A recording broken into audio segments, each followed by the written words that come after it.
All right. Hey guys, we are live vlog happening now. And we're live coming from somewhere in Colorado. Hey guys, get in here. Let's see here. We are live on Facebook, YouTube, Twitter, and I never really do Twitter, but I'm starting to do Twitter. So we'll see what happens with that. And I think LinkedIn, but LinkedIn is it's like my personal, so I don't even know if I should do that. I don't know. I'm trying to figure it out. Thanks, Jacob. He says tattoos are a sin. Are they? I don't think so. I don't believe they're a sin. So, but thanks for saying hi at the same time, Jacob. What's up, guys? Lots of Facebook here. How's it going? Let me know if you got an alert from Facebook. Hey, Ryan, what's up? Hey guys. Okay, let's jump right in here because I don't have a ton of time. Although I say that and then I end up rambling and then I'm like scrunched for time and I'm picking up my kids up from school today. So I gotta end this promptly. I gotta start it promptly and I gotta end it promptly. Hey James, what's up? So Periscope, what's up? Is Periscope changing? I don't even know. I don't know the details on that. Hey guys. Okay. Focus. Wow, lot is going on right now. And it keeps changing. Like it's constantly updated. Hey Matt on YouTube, what's up?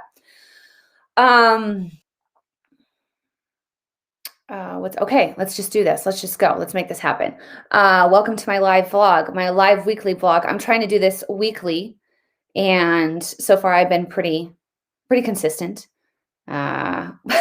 So we'll see what happens. I'm doing radio tomorrow on KLZ Radio, 560 here in Colorado, but you can listen online on klzradio.com, 3 p.m. Mountain Time, 5 p.m. Eastern Time. We're going to be talking about all of this. I go on with John Rush. It's awesome. It's fun. It's fun to kind of partner with someone and like bounce stuff off of, because I ride solo so often. So it's fun when you have someone to kind of banter with. And so check it out. klzradio.com. But I don't talk like this on the radio, but you think I should. Okay. So, yes, I am in Colorado and we've been hit hard. This last couple days have been rough. Every time something like this happens, a tragedy happens, there's a series of emotions. There's anger, confusion, hate even pops up, questioning, like, faith, spirituality comes into play. It's really, really tough, when stuff like this happens. And, I shop like at a King Soopers down the street. So you hear King Soopers and it's like, I'm at a King Soopers at least once or twice a week. Not at this particular King Soopers, but, it really hits home, and I often have my kids with me when I'm grocery shopping, and you think, what the heck is happening, and, there are crazy people in this world. There are people in this world that do evil things.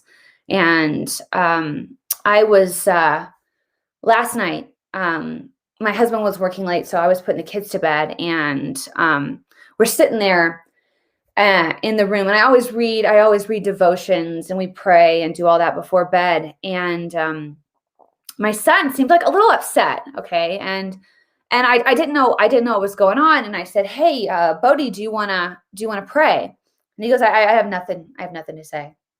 And that's he's never said that before, like ever. And I was like, "Well, you don't have anything to say to God. You don't want to talk anything on your heart, anything pressing, because, prayers are literally just you talking about what's on your heart. It's very simple. A lot of people are like, I don't know how to pray. Just talk to God. He's listening." And, he's like, no. And I was like, okay, well, if you don't want to pray, that's fine. And he goes, okay. He goes, I want to say something. So we're praying. And he goes, God, I just want to pray for the fallen officer in the shooting. And I did not know that Bodie knew about this. I didn't tell him about the shooting. But I guess on his way to karate earlier that evening, martial arts, the procession was taking place for the fallen officer. So I-25, which is an interstate that goes straight through Colorado from Pueblo, southern Colorado. I mean, well, even further Pueblo, like further south, all the way up from New Mexico, all the way up to Wyoming. And like officers, first respondings were lining the street. They were going across the bridge. And Bodhi saw all this, and he's like, Dad, what is going on? What is all this happening? And my husband, explained it to him. And like, I started crying because he's praying for this officer that lost his life. He started praying for his kids because he found out that this officer had children. Eric Talley had 7 children. And this hit me hard because I'm one of 7 kids. And if you're from a big family, anything that happens with other big families, right? It's a special thing. It's a very special thing to grow up in a big family. And so when I heard that he had 7 kids, I was like, I start crying. I'm like a wreck.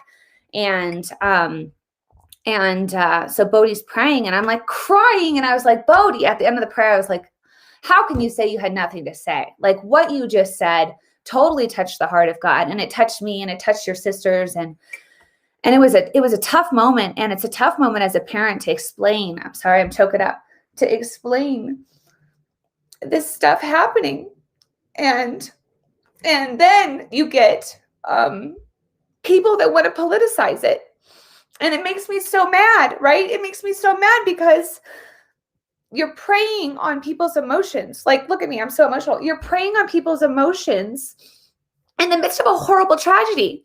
Like, liberals and Democrats are literally trying to push a political agenda in the midst of extreme pain happening across our state and across our country.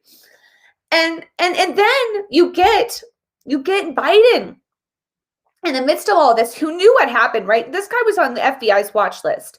So this guy's on the FBI's watch list. Like, he had the information completely on this guy when he comes out and does this announcement or whatever. So, we don't know much about the shooter. We don't know what's going on, but this is what I do know. I do know that we need to punish law-abiding citizens for somebody that broke the law.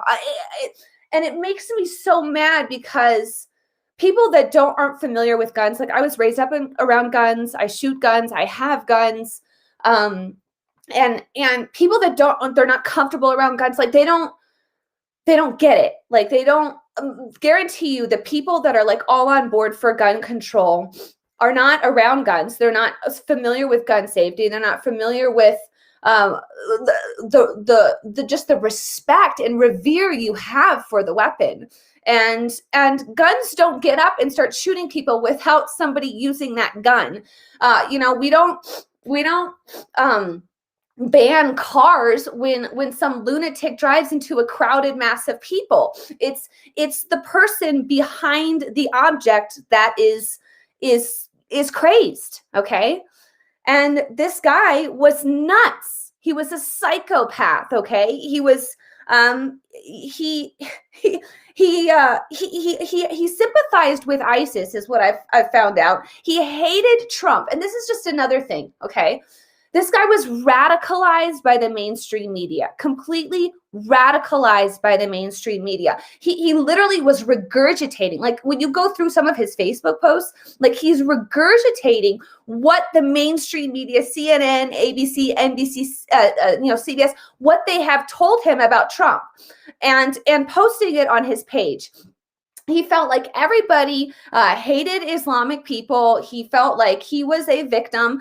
That's what the Democrats do. They push victimhood. You're a victim. You're a victim. You're a victim. And he's like, I'm a victim. I'm a victim. I'm a victim. I'm a victim. And you're told that over and over and over again. Eventually, you start believing it. Okay, and this is what the Democrats push. You're a victim. You're a victim. You're a victim. You're a victim. And that's what they did with this guy. And this guy went psycho and decided to walk into a King Soopers and killed 10 people. But what we need to talk about here really quick is the 10 people he killed, all white. Okay, we're not talking about the color of their skin, and I'm not going to go into this in depth. But what I do want to talk about is when the Atlanta shooting happened, all we heard about was, Asians being victims of a hate crime and all this. It is that is still unfolding. Okay, that is not indefinite. Okay, that's still unfolding. We don't know the specifics on that. A lot of people are jumping to conclusions because Asians were killed in this shooting, but 10 white people killed, and what? We're not even going to talk about race. We're not even going to. Well, maybe there's a hate crime. I don't think this was a hate crime. We're not even going to talk about it.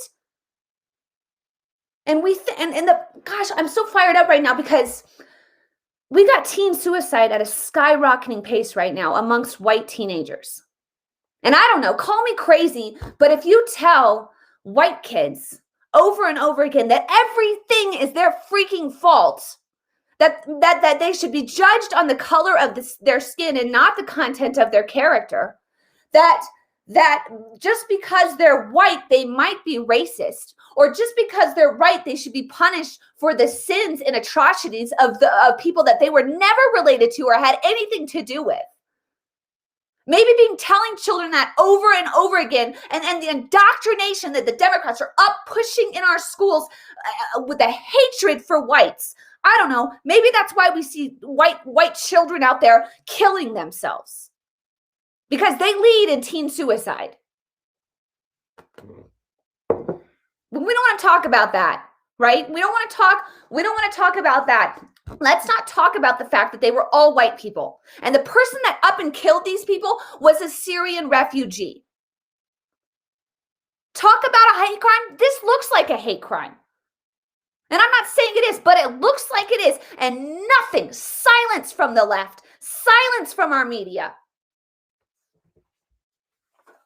Pisses me off. Then we got the Democrats creeping up in here telling you that they want to take your guns. And if you've ever studied world history, ever, every single dictatorship, every single totalitarian state that starts, they disarm their people. They take your guns. And then they implement state-run media, so you have no idea what the hell is going on. That is big tech. Big tech might as well just be state-run media. Might as well. Now they're coming for your guns. And we have no First Amendment without the Second Amendment. None. You want your free speech? It's gone if you can't protect it with the Second. Oh, but let's prey on the tragedy. Let's prey on these people that are hurting.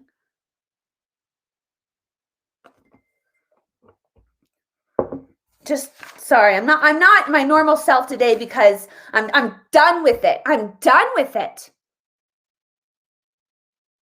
You take advantage of people's emotions, Democrats and progressives and leftists and you communists and you socialists. You take advantage of people's emotions.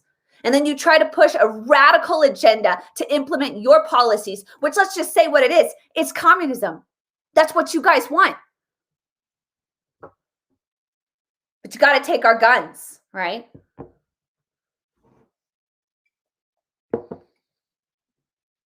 And where's the FBI on this, right? I mean, where were they? Where were they? My faith in the FBI, it's gone. My goodness, my faith in any of our intelligence agencies. Congratulations. You lost me when you failed to investigate a private citizen, Donald Trump, being spied on illegally. That's when you lost me. Then our Supreme Court, oh my gosh, So we got Biden trancing out there, trotting out there. Oh, but this is what I do know. I think I need to take your guns. That's what we need to do. It's just disgusting. It's a hot mess. I have the clip from him. I don't even want to hear him right now. Because first of all, he probably doesn't even know what he's saying. I mean, let's be honest. He probably has no idea what he's saying. He reads from a teleprompter. He doesn't have an independent thought whatsoever. Guy has full-blown dementia, but we can't talk about it. We can't say anything about it. We got Harris in the background just waiting to pounce. The woman had a 3% approval rate in her party during the primaries. She's completely unlikable. Thank God for Wisconsin right now. I'm hearing Wisconsin's gonna, I don't know, they're doing something where launching a full-blown investigation on our November 3rd election. Thank God. Don't get me started on that. I can't say anything about that because big tech state-run media will come in here and shut this whole page down. Sorry, I'm ranting. You guys tune in for the comedy. I'm not comedic right now. Nothing funny about what's happening right now, but I'll find the funny at some point. Really quick, this is important. Colorado already has every single gun law the Democrats want to impose right now. We've got universal background checks. We've got a limit on magazines. We've got a red flag law. So if there's somebody that's a little crazy down the road, you might want to take a look at them. Police will roll up, take a look, and possibly confiscate their guns if they seem like they're a little mentally unstable. The loopholes in being able to get a gun through the whole gun show thing has been closed. All of it. All of it. It's all Colorado locked down. It's locked down. Let's just be honest. They're talking about assault rifles. And you talk to this Democrats, assault rifles. They don't know what an assault rifle is. They don't. If it looks scary, we want to take it away. And then eventually they're coming for your handguns. They want the whole Second Amendment is what they want because they got to disarm you. I mean, and what's so frustrating is they think that we're so stupid. And then they say, hey, common sense gun laws. We just want common sense gun laws. The liberal common sense, that's just a complete contradiction. There's no common sense in liberalism. It doesn't. These are the same people, guys, that believe if you wear a mask into a restaurant waiting to be sat at your table, then you sit at your table and you take your mask off, you're now safe from the virus. This is their common sense. Their common sense is let's not open schools, but let's pack airplanes, jam-packed like sardines in a plane. Okay, that's common sense liberal ideology. These people have no common sense. They have no ability to ask common sense questions. They believe that a criminal will abide by the law if they make these laws.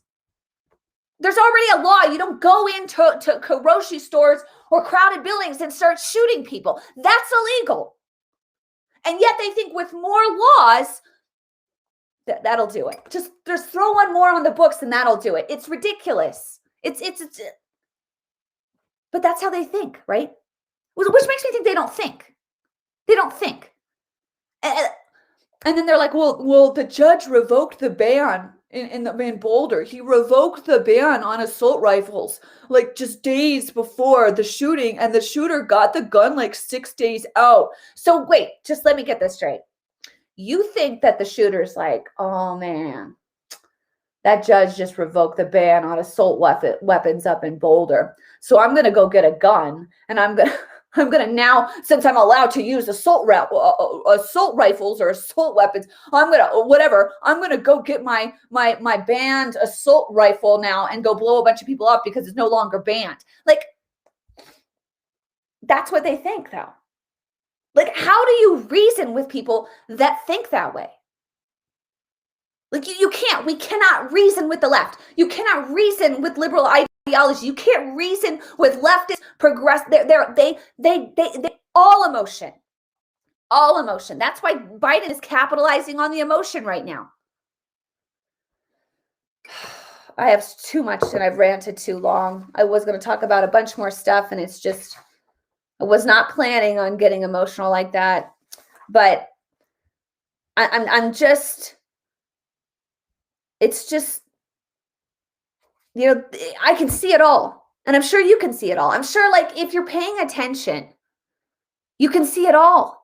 And that's what's so like freaking scary is because it's like, okay, I see it all. Like I see it all going down. I see it how it's all going to play out.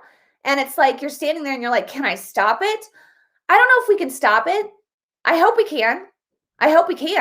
But I see it playing out. I mean, I started seeing it all back in March when we started shutting our country down.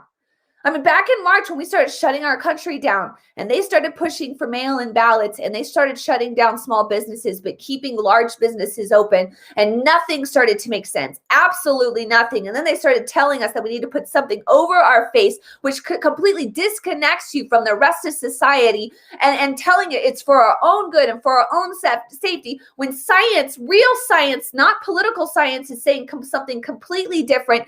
And you're like, what? And then they're like, yeah, we need you to stay in your homes and we're going to send mail-in ballots to you. And then we see an election take place, and in the middle of the night, voting stops. And in the middle of the night, votes come pouring in for this candidate that literally didn't leave his basement through the entire campaign, that can't utter a series of sentences in a row without a complete and total gaffe. And then we see liberal states that are that ushered in these voting machines, making massive overriding election laws, but not laws because it didn't go through the legislature, that completely contradict our Constitution. And you start to see all this, and you're like, oh my gosh. And then you see the Supreme Court turning down these cases, and now, you know, a shooting taking place, and they got to take our guns and our borders being completely opened up for welcoming illegal immigrants into the country and putting them in cages and storage facilities, and people with COVID positive cases being released into our country when COVID started with one case, and you see it all, and you're like,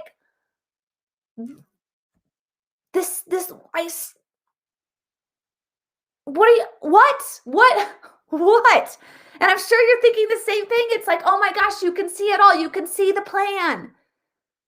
And I'm telling you, just in a short time, Biden will be stepping down and Kamala will be stepping in. And I can see it all.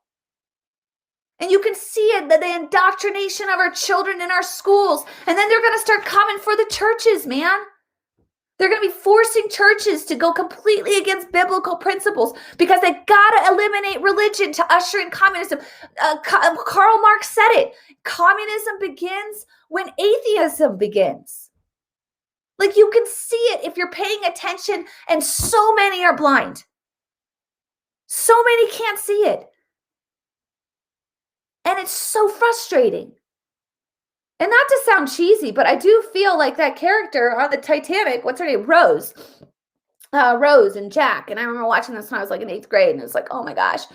But she said, I feel like I'm standing in a crowded room screaming at the top of my lungs and nobody is looking up. I mean, if you're a conservative that's paying attention, that's halfway engaged, you probably feel like that, right?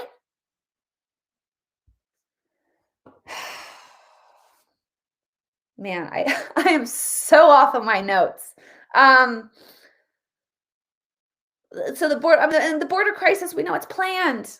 It's planned. You can't have borders with communism. You can't have borders with globalism. So, you know, forget it. Open the borders. Like, it's all there. I don't know. So you're probably like, well, what do I do? Like, what do I do? Right? Like, what? Okay, Rachel, now that you've just described hell, what do I do? Well, this is where I'm at. I'm just going to be real with you. This is where I'm at. Until we secure our elections, like, nothing else matters. Like, I fully believe that. Go ahead, keep having your elections. So many people jump into politics for their own personal agenda. So many people are in this thing just because they want to be known, and they, you know, it's become not a office of servitude in fixing our country, but, you know, it's all about the individual fame and notoriety, and that whole thing just disgusts me. So, you know, good luck with that, running for whatever you want to run for if our elections are completely screwed. Like, well, okay, we have to get our elections in order. We have to go to conservative states and make sure they're locked down. And we have to focus on our homes. Like, that's literally what I come back to, because it's like, I can't fix this giant mess that I'm looking at. Like, it's so major, it's so big, and it's so overwhelming, that it's too much. It's like, it's okay. I can't fix Washington, D.C. I know your big agenda, and China's role in all this. Oh my gosh. And Joe being compromised by China, and China, it's just, I can't, I'm not going to do it. I'm not going to even talk about it. So you're looking at all this and you're like, oh my gosh, this is crazy. But you do have a say over what happens inside your home. You do. You have authority there. You have dominion there. You have authority over it. And so start there. Like literally start there. And I don't know if you guys are familiar with her. She's a Christian missionary. Her name is Heidi Baker. I think she's in Mozambique. Just literally just this little blondie that gave up all of her possessions, everything, and went to be a missionary and serve people that didn't know Jesus. And she's very notarized, and a lot of people know who she is, but she's written books and stuff like that. But she's just given it all up and going for what really matters, and that's eternity. And she says this one thing that I absolutely love, and she goes, "It's not complicated. Just love the one in front of you." And I think that that's where we're at. I really do. I feel like that's where we're at. It's just simply loving the people in front of you, simply influencing the people in front of you, simply having prayer time with your children at night, simply reading devotions, reading the Bible, spending time with your spouse, loving the people in front of you, loving your neighbors, influencing them, trying to get them to wake up. Like, do you see what's happening? Are you concerned about, like freedoms being eroded? Getting people thinking, asking questions to those in your sphere of influence. That's what you can do. That is what you can do. You can have a say at what happens on your school board. You can have a say at what happens in your city. You can have a say what happens in your town. You can get it involved in your own little circle. And you can have a say in that circle. You can have influence in that circle. And that's what I literally keep coming back to, because it's like, I'm screaming at the top of my lungs. Nobody else is looking up. So I'm just going to take back my circle. That's what I'm going to do. I'm going to take back my circle. I'm going to have influence in my home. I'm going to have influence I'm going to make sure my marriage is right. We got a divorce rate that's skyrocketing. Kids growing up in broken homes. I'm going to make sure my marriage is right. I'm going to make sure that my spouse and I are on the same time. I'm going to make time for my husband. Okay. I'm going to make time for my kids. I'm going to be there for them. I'm going to tuck them in at night. I'm going to pray over them. I'm going to speak life over them. I'm going to encourage them, because that's what I have a say over. I can have a say over what happens in my kids' schools. And so it comes back to that. It really does. So even though, like, you see the frustration in my face, and especially because of the tragedy that happened recently, just right up the road from me in Colorado, I am emotional, and I am, what do I do? What can I do? Like, because you feel like, oh my gosh, this is a situation that's completely out of control. Well, I can control my circle. And so that's just what I want to encourage you to do. Encourage you and tell you that it's going to be okay, because we know in the long run, I mean, literally, if you're a Christian and you love Jesus, you know how this all ends, right? So it's like it's kind of like we're watching a horror film right now, and you're like watching it, but it's a horror film that actually turns into that has a really good ending. Like, there's redemption in the end, because we know how this ends. And this is all playing out. Like, if you know the Bible, literally, I'm like, so this was written like 2,000 years ago, and you guys are talking about doing this. This is right here, and you're talking about doing it. So that's interesting. So that kind of gives me an idea of where I'm at. Okay. And that's where we're at. That's where we're at. And we know how this ends. And it ends well. It ends well if you have a relationship with Jesus. It ends well if you know Jesus. It ends well if your kids know Jesus, if your spouse knows Jesus. It ends well. Also, I love these quotes because I'm a Mother Teresa fan here. And she goes, if you want to bring happiness to the whole world, go home and love your family. Never worry about numbers. help one at a time, and always start with the nearest to you, right?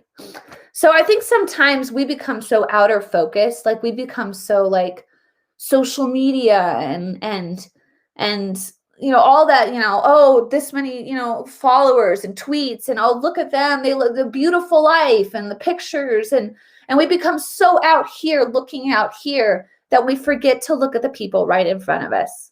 We forget to bring our circle in. We forget to say, okay, when I die, these people are not going to be at my funeral. Like, my kids will be at my funeral, right? They'll be saying something about mom. My husband, it depends on who goes first. But it's a much smaller circle. And what will they say about me?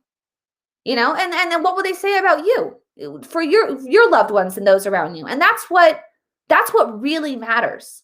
Like, in the long run, that's what really matters. I'm not saying you don't get involved, and definitely get involved. Take back your circle and take back your community and expand and expand and expand, as long as God gives you that ability. But start close. Start close. So again, my prayers go out to the fallen officer Eric Talley and his family.